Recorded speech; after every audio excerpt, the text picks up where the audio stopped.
Before I begin today, I'd like to acknowledge that we are gathered here on the land of the Ngunnawal peoples.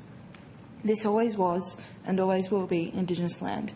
My name is Hannah Diviney, and I do not want to be sitting here in this room, begging the government to see people like me as human, begging you to understand the right the disabled community has to live rich and full lives that exist beyond any single four walls out in the world. But I have no choice. None of us do. If the bill gets passed into legislation, the consequences will be dire, far-reaching and near impossible to undo, and I cannot let them happen without putting up a hell of a fight. I owe it to myself, to all the people who have come before me, who never got the freedoms I have. I owe it to the people I sit shoulder to shoulder with in this new generation that is working so hard to bring disabled life into the light, and I owe it to everyone who will come after us as best they can, depending on what you decide here. I have cerebral palsy, or CP for short, a physical disability that affects my fine and gross motor skills and means I navigate the world in a wheelchair. It's a permanent disability without a cure, which means I've had it since the moment I was born and will have until my last breath. No amount of treatment or medical intervention is going to change that. If it seems strange that I am bothering to define the word permanent, forgive me. The way I understand it, this bill seeks to change that definition, seeks to challenge people's right to access support and funding unless they have demonstrated a willingness to try all appropriate treatments, regardless of cost, geography or personal circumstance, including previous medical trauma or distress. This amendment is, in my opinion, reckless, ill-thought out and entirely devoid of any shred of understanding of what living a disabled life is actually like for both the person themselves and their support network. I'm told the decision about what's considered appropriate will be the minister's. My apologies, I must have missed the part where the minister went to medical school or had any first-hand knowledge of the many complex realities that come with living with conditions like mine. A man in Canberra with no relevant qualifications making uninformed decisions about the life, well-being and health, including potentially in its most intimate forms, of a young woman. What could the problem with that be? The only goal being to reduce spending, not upholding quality of life, not seeing a person as a full picture, merely a problem to be fixed. It's not something I'm comfortable with, and I know I'm not the only one. I dare say none of you in power would be comfortable if it were happening to you either.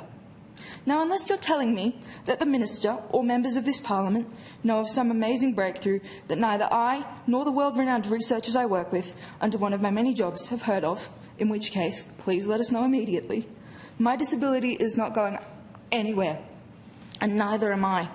Unless I happen into a vast fortune, either through my own grit and determination towards my career, or I happen to pick the right 6 numbers, I will be an NDIS participant for life. While CP exists on something of a spectrum, my specific diagnosis manifests itself so that I need help with getting out of bed, going to the bathroom, getting dressed, and practically all aspects of personal care. I can't cook a meal, use a knife, or drive a car. And yet, I am still a working actor, author, writer, speaker, advocate, screenwriter, and media personality. I made it here today with the help of a support worker who drove me from Sydney to Canberra. When I'm done here, she will drive me back. 6 hours of driving over hundreds of kilometres for 10 minutes, a roughly 12-hour shift. The money to pay for that will come out of my social and participation funding, those dreaded words that seem to make politicians around here quiver with fear. Basically, any time I leave the house, if I'm not with a friend or a parent, it costs something. That's an incontrovertible fact of my life. Freedom, ambition, career, a social life, all of the things other people in this room take as a given or as a right even, has a price tag for someone like me. But what I am able to do and the person I am able to be because of that price tag makes it well worth the cost. As it does for so many other people I know. People who live vibrant, rich lives with so many dreams and so much to give. This bill will take that away, forcing people to weigh up and measure just how many times they can be out in the world. How would you like it if we held you to the same standard of rules? I'm lucky because my NDIS plan literally allows me to afford to be here today. Many people whose lived experience this government would benefit in hearing from do not have that same luxury. In fact, this process is absurdly and ironically inaccessible, perhaps on purpose. It's even lucky that I left my house as early as I did today, because the time of The hearing was changed without any notice.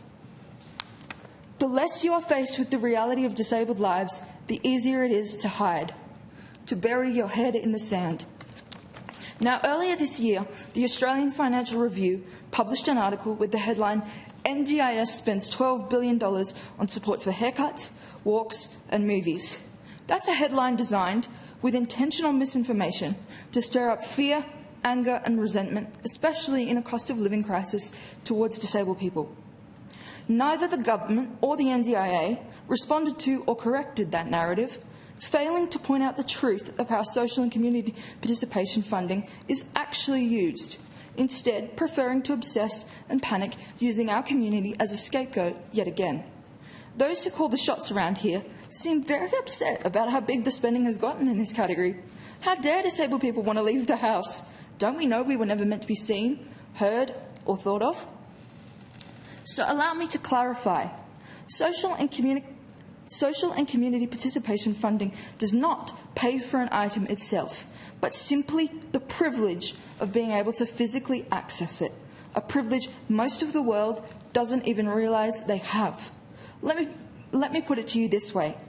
Without social and community participation funding, I can't attend crucial therapies that are important for my health, well-being and the maintenance of the skills and strength I do have, attend appointments independently without support from my parents, both of whom are in the workforce. Are you really expecting them to give up their livelihoods for me? Really putting more weight on families and loved ones already doing everything they can to help us navigate this world that is actively hostile and not built for us to survive, succeed and thrive. For many of us, our parents are ageing. That means their health is shifting in the balance too. It would help if I could turn a page. There we go. Eventually there will come a day when no matter how much they might want to, they are not physically capable of helping us anymore, but they might have to anyway. That's going to put more pressure on our health and aged care systems and lead to more problems. I also, without social and community participation, would struggle to socialise with my friends, some of whom are able to physically assist me, but many who cannot. That means missing birthday parties, dinners and opportunities to support them. It means never getting to date or go on any outings of my own volition. That doesn't seem like it's going to be very good for my mental health now, does it? My anxiety and depression are going to love that. But this is my favourite part. If you cut participants' social and community funding by the proposed 50%, it means I won't be able to make a living in all the ways I described earlier.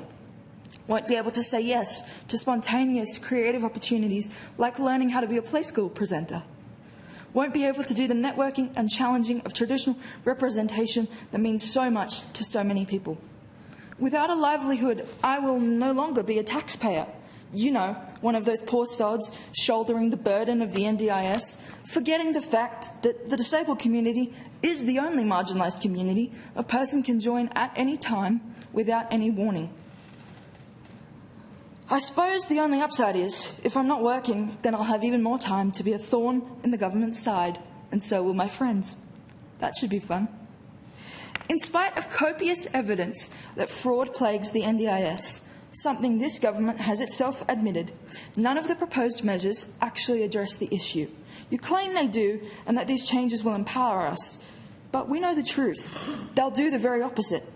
Hang on a minute. Isn't there a word for something claiming to be what it isn't? Oh yes, now I remember. Fraud. Ironic, isn't it? The number crunchers around here seem to have deluded themselves into thinking that disabled people daring to live costs too much, that our lives can be reduced to lines on a budget that simply must be balanced, forgetting all those zeros represent actual human beings, that all they need to do is cut our funding, kick a few $100,000 off the scheme to be sent God knows where, because last time I checked, no other decent infrastructure has actually been built to accommodate this, and all will be well. Let me tell you what I think is going to happen. There'll be lawsuits and media circuses, negligence claims, and maybe even scary words like manslaughter thrown around if the worst thing happens. The mental health crisis will escalate, as will the strain on our healthcare system. You'll find the workforce shrinks, as our support systems have no choice but to leave to ensure our safety and survival.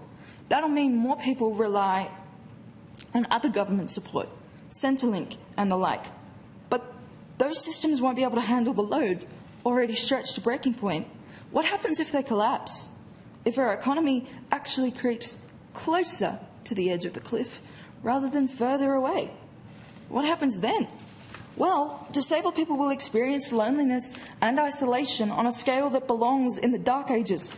We will slowly fade from view until some of us disappear completely. There will be people here now who have fought so hard and have so much to give that if this bill goes through, will eventually not be here anymore. You may cast me as a frightened little girl, but hear this.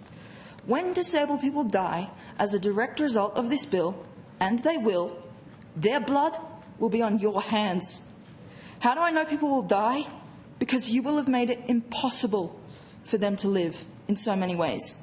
And you will have to live with that every single day for the rest of your life, haunted by their ghosts and me every time I have a platform, because I'll be damned if I ever let a single politician in this government forget what you did if you dare position your own political power over our humanity. This bill must be withdrawn. Otherwise, you are sentencing me and everyone in my community, including Senator Jordan Steele-John, to the dark. And we've worked so damn hard to come into the light. Please don't let that happen. Thank you. Thank you, Hannah.